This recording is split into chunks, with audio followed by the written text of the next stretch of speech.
قتل ہوئی بازار کو میں جا میں پیدا ہوا. ہاں جی شوکت صاحب یہ بتائیں کہ جو ملک میں کرونا وائرس کا بحران ہے اس کے بعد لاک ڈاؤن کا سلسلہ جو ہے تقریباً ختم کر دی گئی، نرمی کر دی گئی ہے، کیسز جو ہے وہ بڑھ رہے ہیں، تو آپ اس فیصلہ کس نظر سے دیکھتے ہیں اور آپ کی حکومت کا موقف اس سلسلے میں کیا ہے؟ بسم اللہ الرحمن الرحیم. دیکھیے پوری دنیا کے اندر کرونا وائرس پھیلا ہوا ہے اور ابھی بھی یہ کافی تیزی سے بڑھ رہا ہے.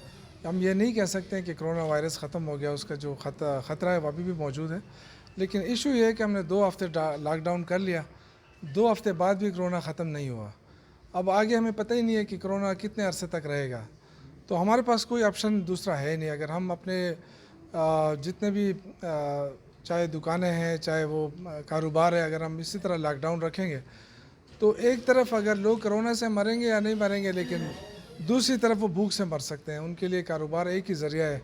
روزانہ جو دیہڑی کرنے والے لوگ ہیں ان کے لیے یا جن کا کاروبار ہے، اگر ہم زیادہ عرصے تک اس کو بند رکھیں گے تو اس میں جو سب سے بڑا ایشو آ رہا ہے وہ یہ کہ ہماری معیشت جو ہے وہ تباہ ہو جائے گی.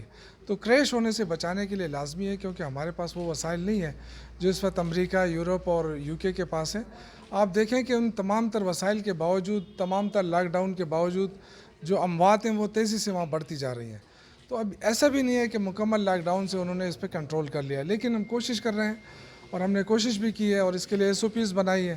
اور ہم نے جو وزیر اعظم عمران خان نے ان کو احساس ہے غریبوں کا، اور وہ یہ کہہ رہے ہیں کہ ٹھیک ہے کہ امیر آدمی تو اپنے لیے اگر آپ اس کو 100 دن بھی لاک ڈاؤن رکھے اس پہ اثر نہیں پڑے گا، لیکن آدمی جو دیہڑی دار ہے، جو غریب ہے، غریب طبقہ ہے، جو چھوٹے چھوٹے کاروبار ہیں، اگر ہم ان کو بند رکھیں گے تو ان پہ اثر پڑے گا. اس لیے احساس پروگرام کے تحت وزیر اعظم نے کچھ ریلیف بھی دی ہے اور وزیر اعلیٰ محمود خان بھی ان کی طرف سے بھی اب ریلیف پیکیج آ رہا ہے. لیکن اس کے ساتھ ساتھ جو کاروبار ہے اس کا کھولنا لازمی ہو رہا ہے، کیونکہ پہلے سے معیشت ہماری سکڑی ہوئی ہے. 3,000 ارب کا قرضہ پہلے سے چڑھا ہوا ہے ملک کے اوپر. تو وہ اس قرضہ اور جو ہماری موجودہ معیشت کی صورتحال ہے اس سے ہمیں نمٹنے کے لیے یہ کاروبار کا کھولنا لازمی ہے. لیکن ہم نے SOP دی ہے، گائیڈ لائنز دی ہے کہ کیسے آپ کھول سکتے ہیں، کتنے دنوں تک کھول سکتے ہیں. تو ہم نے مرحلہ وار سسٹم بنایا ہے کہ 3-4 دن تک کپڑے کی دکانیں کھلی رہیں، اسی طرح جو شوز وغیرہ اور جو فرنیچر، جو دوسری دکانیں الیکٹرانک، وہ دوسرے 3 دن کھلے رہیں. تو یہ ہم نے SOP بنا کے پورے صوبے میں اس کو کر دیا ہے اور ہم کوشش کر رہے ہیں کہ SOP کو مکمل فالو کیا جائے. اور ہم نے ایڈمنسٹریشن کو یہ بھی کہا ہے کہ اگر جو بھی دکاندار، کاروبار یا تاجر اس SOP کو فالو نہیں کر رہا تو اس کو سیل کر دیا جائے. تو یہ کہ ہم عوام کے لیے فکر مند بھی ہیں. اور اس طرح جو بدقسمتی ہے کہ اس وقت میں دیکھ رہا ہوں کہ ہمارے بازاروں کے اندر لوگ بہت بڑی تعداد میں نکلے ہوئے ہیں اور شاید ان کو علم ہی نہیں ہے کہ وہ کس خطرے کے ساتھ کھیل رہے ہیں.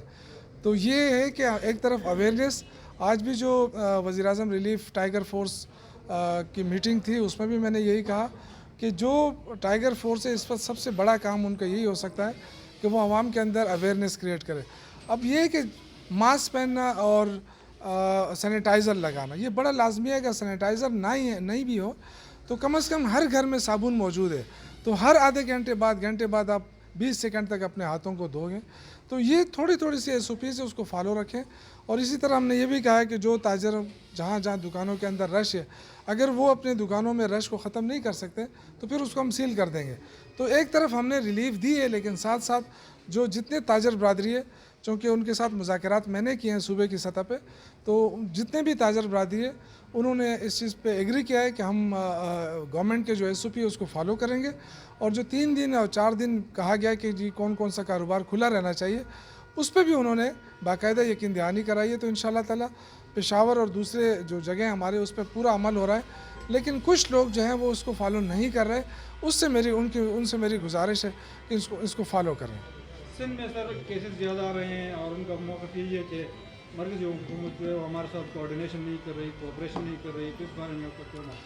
دیکھیں سندھ کا رونا دھونا تو شروع سے ہی ہے نا. سندھ دیکھیں جہاں تک کرونا کے تعلق ہے تو ہم پورے ملک کو ہم ایک ہی سمجھتے ہیں، چاہے وہ سندھ ہے، چاہے بلوچستان ہے، پنجاب ہے، KP ہے. پوری کوشش ہو رہی ہے وفاق کی طرف سے کہ ایک ہی SOP ہو.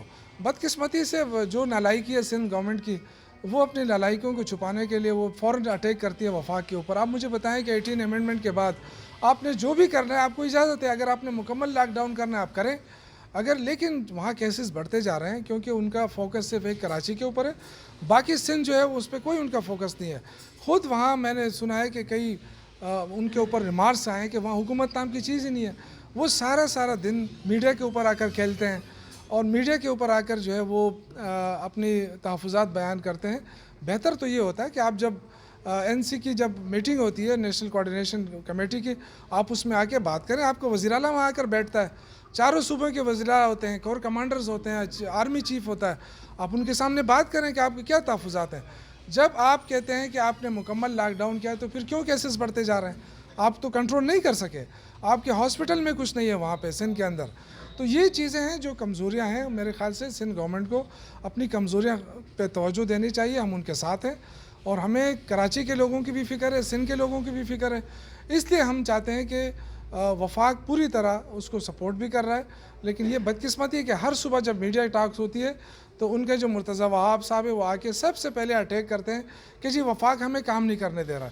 تو آپ مجھے بتائیں کہ وفاق نے آپ کو کہاں روکا ہے؟ آپ اپنی نالائکی چھپانے کے لیے آپ وفاق پہ اٹیک کر رہے ہیں. میرے خیال سے زیادتی ہے. اس وقت کرونا کا ایشو ہے, پورا ملک جو ہے وہ اس کے خلاف لڑنے جا رہا ہے اور ہم چاہتے ہیں کہ پوری قوم جو ہے وہ اس کے خلاف لڑے. اور اس میں جو سب سے فرنٹ لائن پہ اس وقت ہیں ہمارے پولیس ہیں, ہماری ایڈمنسٹریشن ہے, ہمارے میڈیکل کے لوگ ہیں. تو یہ لوگ اپنی قربانیاں دے رہے ہیں, فرنٹ لائن پہ آ رہے ہیں. آپ نے ان کو کچھ دیا نہیں ہے. وہاں جس طریقے سے لوگ متاثر ہو رہے ہیں کراچی کے اندر اور میڈیکل شعبے سے وابستہ لوگ, تو اس پہ تو میرے خیال سے ان کو شرم آنی چاہیے. وہ جب بات کریں وفاق پہ, آپ مجھے بتائیں کہ وفاق نے آپ سے کیا چیز منع کیا ہے؟ آپ نے کون سا ڈیمانڈ کیا ہے جو آپ وفاق نے آپ سے پورا نہیں کیا؟ باقی اگر ہم آپ کو جو بھی پروگرام دیتے ہیں, پیکیج دیتے ہیں, اس پہ بھی آپ اپنی سیاست کرتے ہیں. تو میرے خیال سے یہاں پہ پنجاب میں, خیبر پختونخوا میں وزیر اعظم کے نام پہ احساس پروگرام میں لوگوں کو پیسہ تقسیم ہوئے. کہیں ہم نے اپنے بینر نہیں لگائے, کہیں ہم نے نہیں بتایا کہ جی ہم تقسیم کر رہے ہیں, لیکن اس کو مانیٹر ضرور کیا ہے.